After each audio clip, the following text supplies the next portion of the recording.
సంవత్సరం అంతా తండ్రి కాచి కాపాడి రెక్కల కింద భద్రపరిచి ఈ చివరి దినాన ఈ చివరి రాత్రిలో తండ్రి మమ్మల్ని సజీవులు ఎక్కువ ఉంచిన విధానం నీకు వందనాలు, స్తుతులు, స్తోత్రాలు. ఈ మాటలు వినాలన్న ఆసక్తితో వచ్చిన నీ పిల్లలను తండ్రి వినగల మనస్సును దయచేయండి. విన్న మాటలు మాత్రాన్ని నీ పిల్లలు వినకండి. విన్న మాటల ప్రకారంగా నాయన తమ జీవితాల్లోనూ మా బ్రతుకుల్లోనూ తండ్రి నడుచుకోగలిగే మనస్సును దయచేయండి. చెబుతున్న నాకును తండ్రి సమయోచితమైన జ్ఞానాన్ని పరిశుద్ధాత్మక సహాయం అందించమని వేడుకుంటూ ఇచ్చిన ఈ విలువైన సమయాన్ని దొంగలించక తండ్రి, విలువైన సమయాన్ని తండ్రి ఈ విలువైన మాటలకే మేము అంకితం చేస్తూ మీరే మహిమ పొందమని కోరుకుంటూ ఈ ప్రార్థన క్రీస్తు పేరుకు సమర్పిస్తున్నాము మా కన్న తండ్రి. ఆమేన్. కూడి చేరి వచ్చిన మీ అందరికీ దేవుని సేవకులకు మన రక్షకుడైన యేసుక్రీస్తు వారి పేరిట వందనాలు తెలియజేస్తున్నాను. అందరికీ వందనాలు.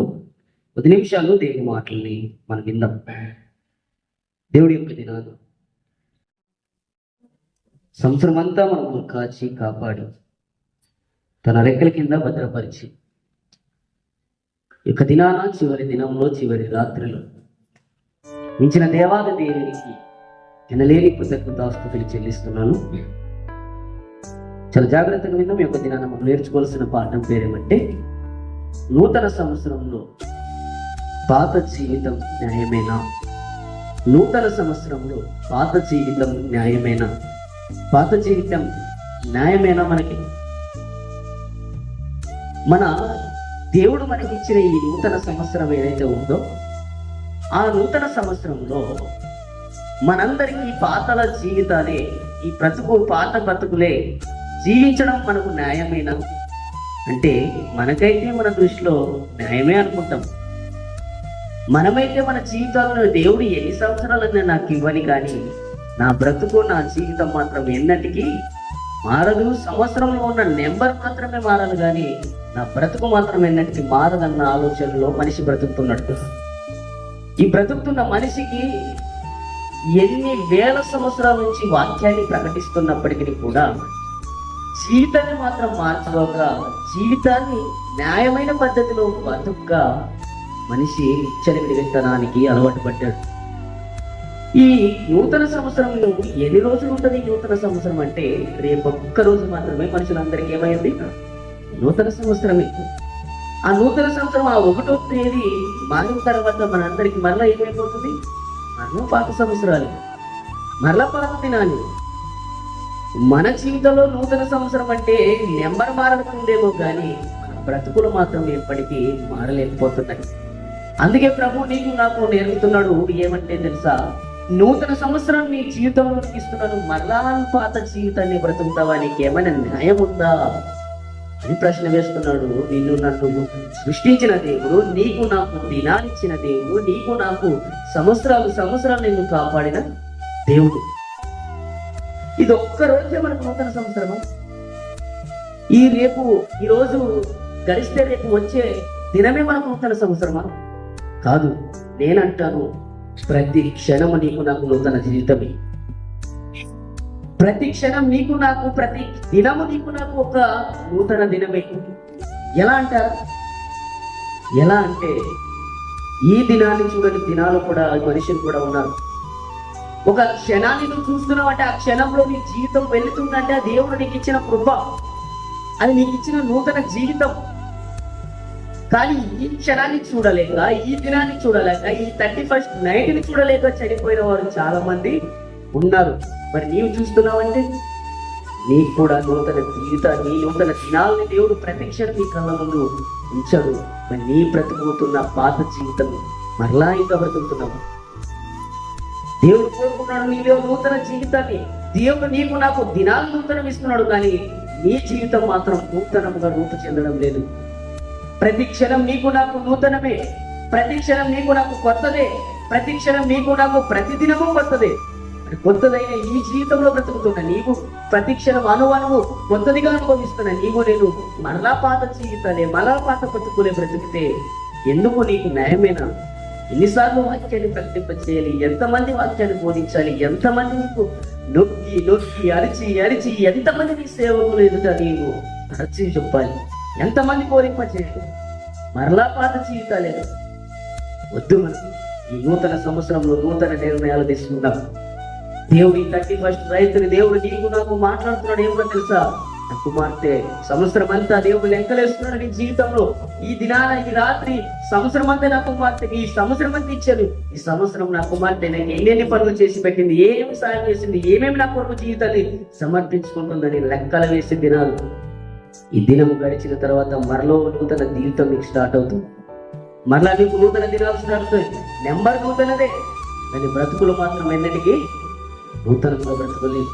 ఎలా నూతనంగా బ్రతకాలి, ఎలా నూతనమైన జీవితాన్ని బ్రతకాలి, ఎలా నూతనమైన బ్రతుకులు మనకు బ్రతకాలి అంటే నీకు నాకు నేర్పుతుంది బైబిల్. ఒకసారి చూడగలిగితే ఏజ్కేలు గ్రంథం 18వ అధ్యాయం, ఏజ్కేలు గ్రంథం 18వ అధ్యాయం 31వ వచనం.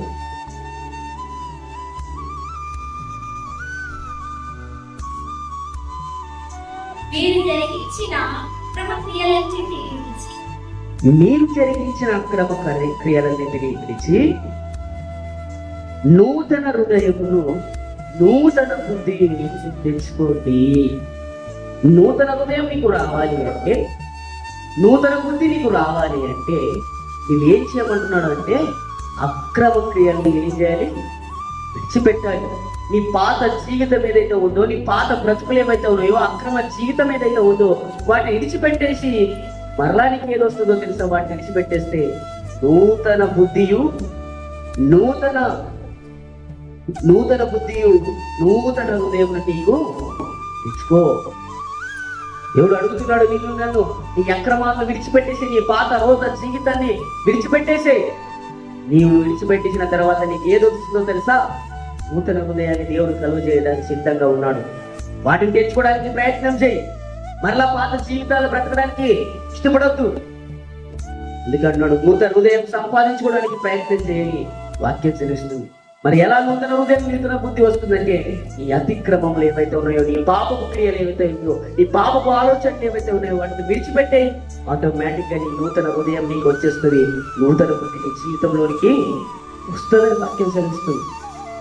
మరి ఎలా ఇంకా వస్తుంది, నాకు నూతన హృదయమే వద్దు, నాకు నూతన జీవితమే వద్దంటే ఎందుకు ఇవ్వాలి నీకు దినాలు? ఎందుకు నీ కొరకు దేవుడు సంవత్సరాలు మార్చాలి?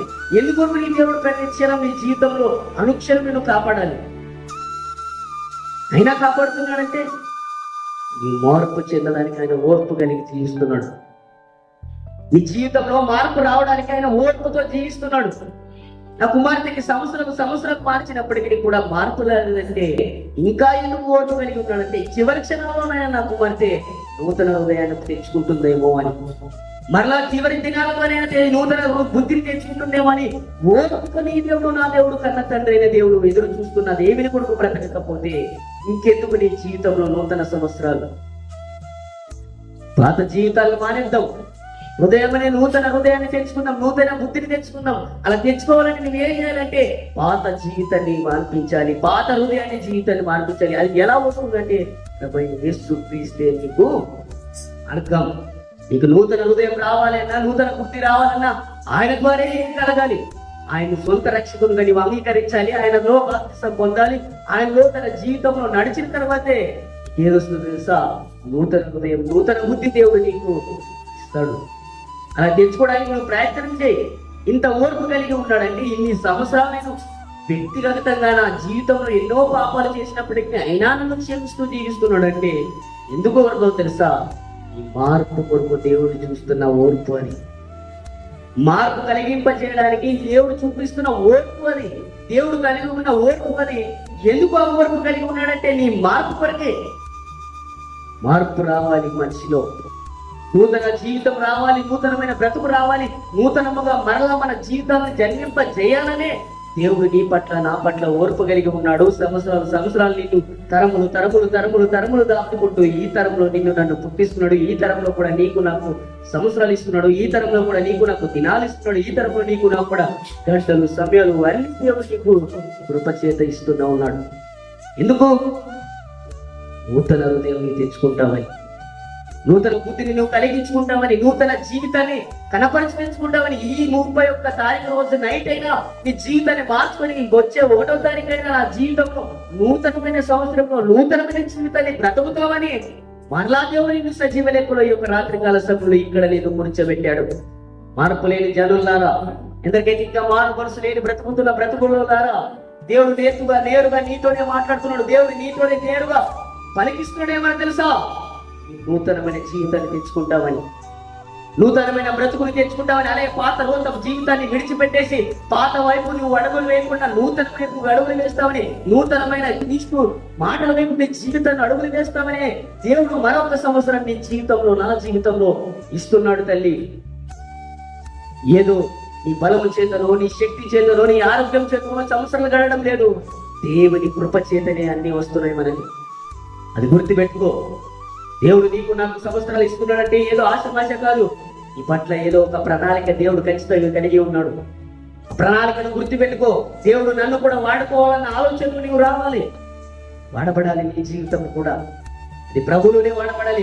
నీవు పుట్టిందే దాని కొరకు, నీ జీవితమే దాని కొరకు, నీ బ్రతికే దాని కొరకు, ఆయన కొరకే జీవితాన్ని సమర్పించుకోవడానికే తప్ప మరి ఏ దానికి దేవుడు నిన్ను పుట్టింపలేదన్న సంగతి నీవు నేను ఎరిగితే ఖచ్చితంగా నీ నూతన సంవత్సర జీవితంలో నూతనమైన మార్పులోనికి నీవు రావడానికి సిద్ధపడతావు.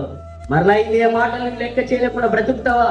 పాత జీవితాన్ని ఎవరు అంచెలు అదే పాతమైన జీవితాన్ని బ్రతుకుతావు. అదే పాత జీవితాన్ని నీ సంవత్సరాలు గడిచిన, దినాలు గడిచిన, నీ జీవితాలు గడిచిన, నీ చావే ముగింపుకి వచ్చేసినా సరే నీ జీవితాన్ని ఇంకా మార్పు చెందించుకోలేని దానివైతావు, దాని వాడివైతావు. వచ్చేసి మార్పు మనకి రద్దాం. ఇంకా ఏం మాట్లాడుతున్నాడు? అదే హెచ్కెల్ కదా 36 వచ్చిన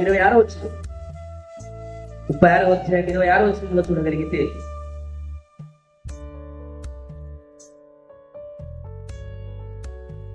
నూతన హృదయమును మీకిచ్చేదను, నూతన స్వభావం మీకు కలుగజేసేదను, రాతి గుండె మీలో నుండి తీసేసి మాంసపు గుండెను మీకిచ్చేదను. ఇంకా మార్పు లేని వాళ్ళ నీలో ఇంకా రాతి గుండెని పెట్టుకున్నావేమో, ఇంకా ఎంతో నీ జీవితాన్ని రాదు, ఇంకా కఠిన భారమైన జీవితంలోనికే నీ వెళ్ళి ఉన్నావేమో.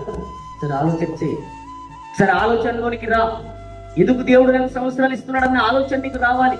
ఎందుకు నాకు దేవుడు దినదినాలు గడిచేస్తున్నాడు? ఈ దినము చూడని వాడు నా బంధువులు ఎందరో లేరు కదా, ఈ దినము చూడని వాడు నా తోబుట్టులు వాళ్ళు ఎందరో లేరు కదా, ఈ దినము చూడని వాడు ఎందరో లేరు కదా. దేవుడు నాకు ఎందుకు ఈ ప్రత్యేకమైన జీవితాన్ని నాకు ఎందుకు ఇచ్చాడు? ప్రత్యేకమైన బ్రతుకు నాకు ఎందుకు ఇచ్చాడు? ఈ సంవత్సరాన్ని నాకు ఎందుకు చూపించాడు అంటే నీలో ఏదో రావాలి, ఇదేదో కావాలి.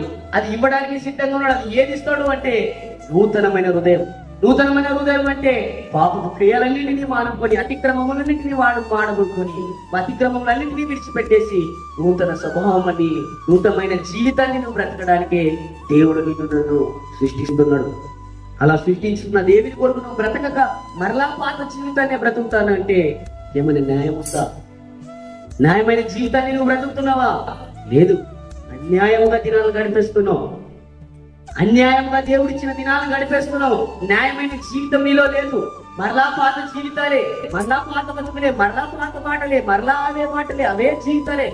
కానీ మన జీవితంలో నూతన జీవితం రాదు, కానీ నూతన బ్రతుకులు కూడా రావు. కానీ మనంలో నూతనంగా ఏది వస్తుందంటే నెంబర్ మాత్రమే నూతనంగా వస్తుంది. ఆ నూతన నెంబర్ కావాల్సిన దేవుడికి కాదు, నూతనమైన జీవితాలు ఆయనకు కావాలి, నూతనమైన బ్రతుకులు కావాలి. అప్పుడు బ్రతుకుతున్నప్పుడే నువ్వు దినాలకి న్యాయం చేస్తున్నట్టు. నువ్వు జీవిస్తున్న దినాలకి నువ్వు న్యాయం ఎప్పుడు చేస్తున్నావో తెలుసా? ఆయన ఇచ్చిన దినాలకి నువ్వు ఎప్పుడు న్యాయం చేసిన దానివో తెలుసా? ఆయనకు ఇష్టమైన బ్రతుకులు బ్రతికినప్పుడే నీవు ఇచ్చిన దినాలను నీవు న్యాయముగా బ్రతుకుతున్నట్టు. మరలా లేదు కానీ అదే జీవితంలో నువ్వు బ్రతుకుతానంటే దేవుడు చూస్తాడు, గద్దిస్తాడు. గద్దింపుకు లోబడిన వానికి హఠాత్తుగా ఏమొస్తుందట? మరణం సంభవిస్తుందని వాక్యం తెలుస్తుంది. లోబడు. ఇదొక దినాన్ని ఏదో నిన్ను మార్పు చెందించడానికే లేదు, కానీ ఈ మాట నీ హృదయానికి తాకుతున్నావేమో. నీ హృదయానికి ఇంకా నీ జీవితంలో ఇంకా మార్పు చెందినప్పటికీ కూడా నీలో ఇంకా నూతన హృదయం రాలేదేమో. సరే ఆలోచించి నీవు ప్రత్యేకమైన ఆలోచనలకు రా, పరిశీలనకి రా. దేవుడు నన్ను పరిశీలన చేసుకోమంటున్నాడు. పరిశీలన ఖచ్చితంగా మానవుడికి, ప్రతి ఒక్కరికి, విశ్వాసానికి, నీకు నాకు ప్రతి ఒక్కరికి ఉండాలి. పరిశీలన లేనిది ఆత్మీయతలో మనం ముందు అడుగు వేయలేము. పరిశీలన కావాలి. పరిశీలన జీవితంలోనికి అవసరమైనది. నేను ప్రతి క్షణం పరిశీలన చేసుకుంటేనే ముందడుగు విశ్వాసంలో ఖచ్చితంగా వేస్తాను. చూద్దాం ఇంకా హబక్కూకు రాసిన గ్రంథం 3వ అధ్యాయం 2వ వచనం. హబక్కూకు గ్రంథం 3వ అధ్యాయం 2వ వచనం. క్షమించుకుందాం.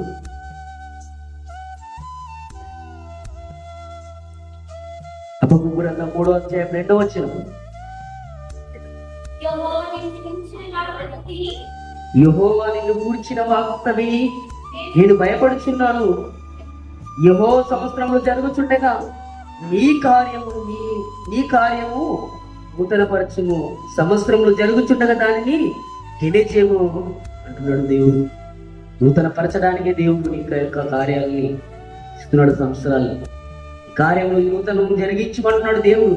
యెహోవా సంవత్సరం జరుగుతుండగా నీ కార్యము నూతనపరచమంటున్నాడు. నీ కార్యాలను దేవుడు నూతనపరచడానికి, ఆయన కార్యాలను నూతనపరచడానికి సంవత్సరాలు జరుగుతున్నాయి. ఈ జీవితంలో నూతనమైన బ్రతుకుని ఇవ్వడానికి సిద్ధంగా ఉన్నావా? మార్పు చెందడానికి సిద్ధంగా పడు. ఎప్పుడు నీ నూతన సృష్టి నీ జీవితంలో ఎప్పుడు నువ్వు నూతనమైన బ్రతుకులు బ్రతుకుతావంటే దేవుడు నీవు నాకు ఇస్తున్నాడు. ఏమని తెలుసా? ఈ పాపాలను విడిచిపెట్టేసి, నీ బ్రతుకుని విడిచిపెట్టేసి, పాత నూతనాన్ని విడిచిపెట్టేసి, నువ్వు మాట్లాడుతున్న బూతు మాటలను విడిచిపెట్టేసి, నువ్వు బ్రతుకుతున్న వ్యసన బ్రతుకును విడిచిపెట్టేసి, నువ్వు జీవిస్తున్న ఈ దొంగ జీవితాన్ని విడిచిపెట్టేసి రా, నా జీవితంలోనికి రా. ఎలా నూతన హృదయాన్ని ఇవ్వాలో నేను ఇస్తాను. ఎలా నేను సాక్షిగా నిలబెడతాను. ఎలా నేను జీవితం సాక్షి వైపు నిలబెట్టాలో వాడుకోవాలి, నేను వాడుకుంటాను. రా, నా జీవితంలోనికి రా. ఇంకా మన జీవితాలు ఇంకా వాడబడటం లేదంటే, ఇంకా మన జీవితాలు ప్రార్థన మనకు సెట్ రాలేదంటే, ఇంకా మన జీవితాలకి పాటలు పాడటమే రాలేకపోతుందంటే, మనం ఇంకా నూతనమైన జీవితాన్ని, ఇంకా నూతనమైన హృదయాన్ని, నూతన బుద్ధిని మనం ఇంకా ఎప్పుడు మేము తెచ్చుకోలేదు. మనం ఇంకా అభివృద్ధిలోకి రాలేదంటే, వాక్యంలో నీవు నేను ఇంకా అభివృద్ధి కాలేకపోతున్నాము అంటే, ఇంకా నీలో నూతన హృదయం లేదు, ఇంకా నీలో నూతన జీవితం లేదు. అడుగుతున్నాడు దేవుడు నీతో, మార్పు చెందవా? నీ మార్పుకే నేను ఓర్పు కలిగి ఉన్నాను నాయన. నీ మార్పు చెందుతావని నేను ఓర్పుగా ఎదురు చూస్తున్నాను. పరలోకము నుండి నీ కొడుకు, నా కొడుకు, నా జీవితాన్ని ఎదురు చూస్తున్నాడు అంటున్నాడు దేవుడు. దేవునికి వేరే పని ఏమీ లేదు. దేవునికి ఏమైనా పని ఉందా అంటే ఏం పని లేదు. దేవుడు నిన్ను చూడడమే ఒక పెద్ద పనిగా పెట్టుకున్నాడు. నన్ను చూడడమే పెద్ద పనిగా పెట్టుకున్నాడు. నీ జీవితాన్ని చూడడమే దేవుడికి ఒక పెద్ద పని. ఆ పని తప్ప దేవునికి వేరే పని ఏమీ లేదు. ఆయనకి ఏమైనా పని ఉందంటే, మనకంటే అన్ని పనులు ఉన్నాయి. మన పనులు, మన కుటుంబం, మన జీవితం, మన కుటుంబం, మన పనులు, మనమే బ్రతుకుతున్నామే కానీ దేవుడికి మాత్రం వేరే పని ఏమీ లేదు. పని ఎంతో ఉంటుంది. ఆ పని ఏదో తెలుసా? నిన్ను చూడడమే, నీ హృదయం వైపు చూడడమే, నీ నూతన హృదయాన్ని చూడడమే, నీ బుద్ధిని చూడడమే, నీ మాట్లాడుతున్న మాటలు చూడడమే ఆయనకు ఒక పెద్ద పనిగా పని పెట్టుకున్నాడు. నీవే ఒక పని అయినా ఆయన కొడుకు నీ జీవితాన్ని ఇవ్వకుండా మరలా ఎన్ని సంవత్సరాలు ఇచ్చినా అదే పాతని బ్రతుకుతావంటే ఎలా క్షమిస్తాడండి దేవుడు? సరే ఆలోచించి, దేవుడు నాకు ఎన్ని సంవత్సరాలు ఇస్తున్నాడు, ఎందుకొరకు ఇస్తున్నాడు, అసలు ఎందుకొరకు మన జీవితాన్ని బ్రతుకుతామన్న ఆలోచన ఎప్పుడైనా మనకు వచ్చాయి? రావాలంటే ఆలోచనలు. ఎందుకు బ్రతుకుతున్నామో మనకు ఆలోచనలు రావు. ఎందుకు దేవుడు ఇస్తున్నాడో ఆలోచనలు రావు. ఎందుకు ఇంత ఆరోగ్యంగా దేవుడు నాకు చూపిస్తున్నాడో మనకు ఆలోచనలు రావు. ఏమంటే ఎందుకు బ్రతుకుతున్నామంటే ఇవే బ్రతికేస్తున్నాం అంతే. అందరూ బ్రతుకుతున్నారు, నేను కూడా బ్రతకాలి. అలా బ్రతుకుతున్నామే కానీ ఆలోచనలు మనకు లేవు. మనం పరిశీలన మనలో లేదు. విశ్వాసంలో కొనసాగుతున్న నేను ఏదో ఒక జీవితాన్ని కొనసాగించాలి. ఈ 365 రోజుల దినాలు, 365 రోజుల దినాల్లో 365 రోజులు దేవునికి ప్రార్థించానా? ప్రార్థనలో నేను ఉన్నానా? దేవుని పని ఏదైనా నేను చేశానా? దేవుని కొరకు ఉన్నతమైన జీవితాన్ని నేను గడిపి చూపించానా అనే ఆలోచనలు నీకున్నాయి. మరిన్ని సంవత్సరాలు దేవుడు నాకు ఇస్తున్నాడు. ఈ నూతనమైన సంవత్సరంలో నూతనమైన పనులు నేను ఎలా చేయాలి, నూతనమైన క్రియలను ఎలా జరిగించాలి, నూతన పరుస్తున్నాడు దేవుడు నీలో జీవితంలో. నూతనమైన జీవితాన్ని ఇస్తున్నాడు, నూతనమైన బ్రతుకులు దేవుడు ఇవ్వబోతున్నాడు. నూతనమైన జీవితాన్ని పొందుకుంటున్న నీవు నూతనమైన క్రియ చేయడానికి సిద్ధంగా ఉన్నావా? ఇంకా ఏం చేయాలి దేవుని కొరకు? ఇంకా ఏ బ్రతుకును బ్రతకాలి? ఇంకా నా కొరకు, నా ప్రభు కొరకు నేను ఏం పని చేయాలి అని ఆలోచనలు నీకున్నాయా? సరే ఆలోచించే. అతిక్రమములు విడిచిపెట్టేస్తే చాలు, దేవుడు నీకు గొప్ప హృదయాన్ని, గొప్ప జీవితాన్ని ఇవ్వడానికి సిద్ధంగా ఉన్నాడు. మార్పు చెందుదాం.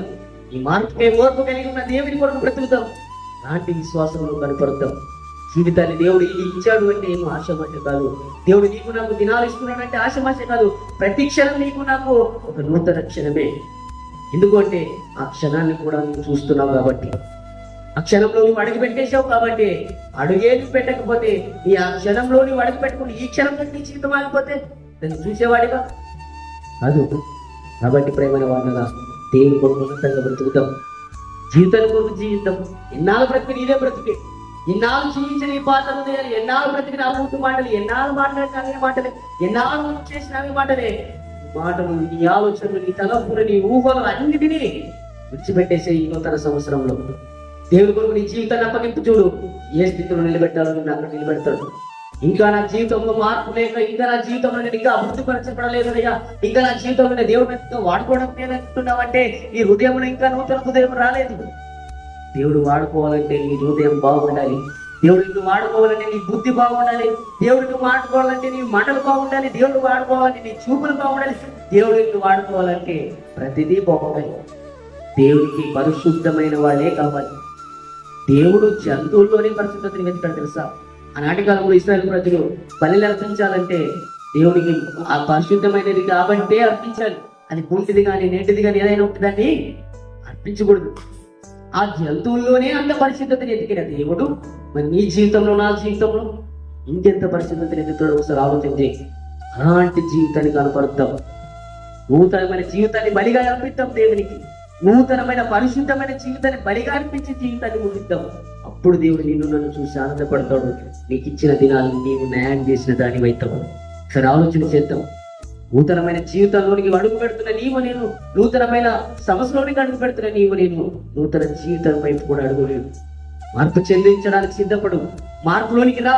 మార్పునే దేవుడు కోరుకుంటున్నాడు. మార్పులోనే నీ జీవితం కావాలనుకున్నాడు. మార్పు విషయమే దేవుడికి కొరకు నా కొరకు ఎదురు చూస్తున్నాడు. దేవుని కొరకు ఉన్నతమైన జీవితాన్ని బ్రతకడానికి సిద్ధపడు. మార్పు చెందుతాం. ఇన్నాళ్ళ జీవితాన్ని బ్రతుకుతాం. ఇన్నాళ్ళు ఈ జీవితాన్ని బ్రతుకుతాం. ఇవే మాటలే, ఇవే ఆలోచన, ఇవే తరం. ఎప్పుడు ఇవేనా?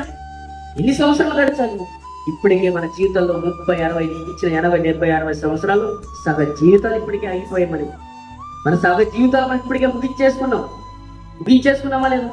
నీకు ఇచ్చిన 60 సంవత్సరాలు, 30 సంవత్సరాలు అందరివి అయిపోయింటే 30 పైనే అయిపోయింటే 30 సంవత్సరాలు ఏదో విధంగా నూతనమైన జీవితంలో నూతనంగా బ్రతుకుత పాత జీవితాన్ని 30 సంవత్సరాలు గడిపాం. మరి ఈ 30 సంవత్సరాలైనా దేవునికి ఇద్దామా, లేక అదే పాత జీవితంలోకే అడుగులు పెట్టామా? దేవుడు నీ చేతుల మీదే ఉంచాడు. అన్ని దేవుడు నీకు ఇచ్చిన జీవితం నీ చేతుల మీద ఉంచాడు. ఎక్కడ నీ జీవితాన్ని వాడబడాలో అక్కడే నీ జీవితాన్ని వాడబడడానికి దేవుడు మన చేతుల మీద ఉంచాడు. నీ ఎక్కడ మలుచుకుంటే అక్కడ నీ జీవితం మలచబడుతుంది. లేదు ನಾನು అదే పాత నూతనమైన జీవితాన్ని బ్రతుకుతాను, పాత జీవితాన్ని నేను జీవిస్తానంటే ఎవరు ఏం చేయలేరు. ఇప్పుడు నాకు ఒక దినం, నాకు మరణ దినం ఉంది. మరణ దినాన్ని ఒక దినాన్ని క్రీస్తు న్యాయపీఠం మీద నీవు నేను నిలబడాలి. ఈ ఇచ్చిన దినాలని, నీకు ఇచ్చిన సంవత్సరాలు, నీకు ఇచ్చిన క్షణాలను, నీకు ఇచ్చిన గంటని, ప్రతి దాన్ని దేవుడు నీకు నాకు లెక్క అడిగే దినం ఒకటి ఉంది. ఆ దినాన్ని లెక్క చెప్పేవారికి మనం అందరం ఉంటాయి. ఖచ్చితంగా దేవుడు నీకు నాకు లెక్క అడుగుతాడు. నీకు ఇచ్చిన ఈ సంవత్సరం ఏదో హ్యాపీగా ఎంజాయ్గా మనం చేస్తున్నాం. కేక్ కటింగ్లు, ఎంజాయ్లు, తినడాలు, తాగడాలు, ఎంతో ఎంజాయ్గా బ్రతుకుతున్నారు సమాజం అంతా. ఆ సమాజానికి అందరికీ దేవుడు నేర్పుతున్నాడు. ఆయన లెక్క చెప్పాలి. బతికిన బ్రతుకు దినాలకి ఖచ్చితంగా లెక్క చెప్పాలి. నేను ఇచ్చిన నూతన సంవత్సరాలకి నువ్వు లెక్క చెప్పాలి. ప్రతి దానికి నువ్వు లెక్క చెప్పాలి. ఏమో వ్యర్థంగా బ్రతుకుతున్నావని కాదని ఖచ్చితంగా దేవుడు క్రీస్తుని న్యాయపీఠకుడిగా అడుగుతాడు. అడగడానికి సమయం ఉంది. దేవుడు నాకు సమయాన్ని ఇస్తున్నాడు. దయచేసి నీ జీవితం వాడిపోకముందే వాడపడడానికి సిద్ధపడు. నీ జీవితం రాలిపోకముందే వాడపడడానికి సిద్ధపడు. సిద్ధపడితే దేవుడు నిన్ను ఎలా వాడుకోను అలా వాడుకుంటాడు. ఆ జీవితంలో మనమేమైనా బ్రతుకులు ఇంత చిన్న జీవితంలో, నా జీవితంలో బ్రతుకుతుంది ఇంత చిన్న వయసులో ఇంత జీవితాన్ని బ్రతుకుతున్నప్పుడు నీ జీవితంలో ఇంత బ్రతకాలి. మీకు దేవుడు ఎంతో జ్ఞానాన్ని ఇచ్చాడు, ఎంతో తెలివిని ఇచ్చాడు, ఎంతో బుద్ధిని ఇచ్చాడు. ఇంత జీవితాన్ని బ్రతుకుతున్న మనమందరం ఇంకా బ్రతకకపోతే ఎలా? మరి మార్పు చెందుతాం. మార్పే కావాలి, పరిశుద్ధత కావాలి. పరిశుద్ధతే దేవుడికి అవసరం. పరిశుద్ధత లేకుండా దేవుడిని ఎవడూ చూడలేడు, ఎవడు ఆయన వైపుకు చేరలేడు అన్న ఆలోచనకి కావాలి. పరిశుద్ధతే కావాలి. పాటలు పాడతావా? వాక్యంలో పాటలు అద్భుతంగా పాడతావా? పాటలు పాడాలి అన్నా ఇది పరిశుద్ధత రావాలి. పరిశుద్ధత లేకుండా నువ్వు పాటలు పాడడానికి కూడా వీల్లేదు. పరిశుద్ధత లేకుండా నువ్వు పాటలు పాడడానికి వీల్లేదు. దేవుడు వినడం లేదు ఈ పాటని. దేవుడు నీ ప్రార్థన వినడం లేదు. పరిశుద్ధమైన దాన్ని లేకుండా నువ్వు ఎంత ప్రార్థన చేసినా ఏం ప్రయోజనం? ఇక్కడే ఉంటూ కూర్చున్నా చెప్పే ప్రార్థన చేస్తావు. ఆ పరిశుద్ధత ఇక్కడే ఉంటుంది. మరణ భూకంపైన తర్వాత మరి అదే పాత జీవితం, అదే నా పాత బ్రతుకు. ఎలా అంటాడు దేవుడు? పరిశుద్ధములతో, పరిశుద్ధమైన జీవితంతో ప్రార్థన చేయి. ప్రార్థన ఖచ్చితంగా దేవుడు మొరపెడతాడు. పరిశుద్ధత లేకుండా నువ్వు ఎన్ని ప్రార్థనలు చేసినా, పరిశుద్ధత లేకుండా నువ్వు ఎంత పాట పాడినా, పరిశుద్ధత లేకుండా ఎంత కానుకలు ఇచ్చినా అది వ్యర్థమే. ఎక్కలోనికి రాదు. పరిశుద్ధతో జీవితాన్ని కొనసాగించు. పరిశుద్ధమైన లెక్కలోనికి దేవుడు నిన్ను తీసుకొస్తాడు. అలాంటి జీవితాన్ని నువ్వు బ్రతకాలి. అలా జీవితాన్ని బ్రతికినప్పుడే నూతనమైన సృష్టిగా దేవుడు నిన్ను ఏర్పరుస్తాడు. కాబట్టి ప్రేమైన దేవుని వల్ల ఇచ్చిన సమయం అయిపోయింది కనుక దేవుని కొరకు ఉన్నతమైన జీవితాన్ని బ్రతుకుతాం, ఉన్నతమైన బ్రతుకుని బ్రతుకుతాం. ఈ నూతన సంవత్సరంలోనైనా పాత జీవితాన్ని కాకుండా నూతనమైన హృదయాన్ని, నూతనమైన బుద్ధిని, నూతనమైన మాటల్ని, నూతనమైన చూపుల్ని, నూతనమైన ఆలోచనల్ని ప్రభులో తీసుకొస్తారని ఆశిస్తూ ఇచ్చిన ఈ దినాన్ని న్యాయబద్ధంగా వాడుకుంటారని ఆశిస్తూ కొన్ని మాటలు దేవుడు దీవించి మన అందరి వెలుగుల్లో ఆశ్రదించిన కాక ఆమె చిన్న ప్రార్థన చేసుకుందాం. అందరూ ప్రవర్తించినట్లయితే. పరిశుద్ధులైన తండ్రి, పరలోక వందనాలు దేవ, వందనాలైన ఈ నూతన సంవత్సరంలో పాత జీవితం న్యాయమైన నీ కొన్ని మాటలు మీ పిల్లలకు వినిపింపజేసి ఉన్నాయి. ఈ నూతన జీవితం, నూతన సంవత్సరంలో తండ్రి మేము పాత జీవితాన్ని బ్రతికితే అది అన్యాయం తండ్రి. మాకు ఇచ్చిన దినాలనైనా మీ కొరకు న్యాయమంగా ప్రతి మా పరిశుద్ధతలో మేము కాపాడుకుంటూ తండ్రి ఉన్నతమైన జీవితంలోనికి అడుగులు వేసే భాగ్యాన్ని పరిశుద్ధి దయచేయండి. ప్రకారం కుమారుడు మాట్లాడుతుండగా మరి వినే సంగతులు ఈ కుమారుని కుమారు ద్వారా మాకు వినిపింపజేయమని వేడుకుంటూ క్రీస్తునామమున ప్రార్థన సమర్పిస్తున్నాము మా కన్న తండ్రి. ఆమేన్.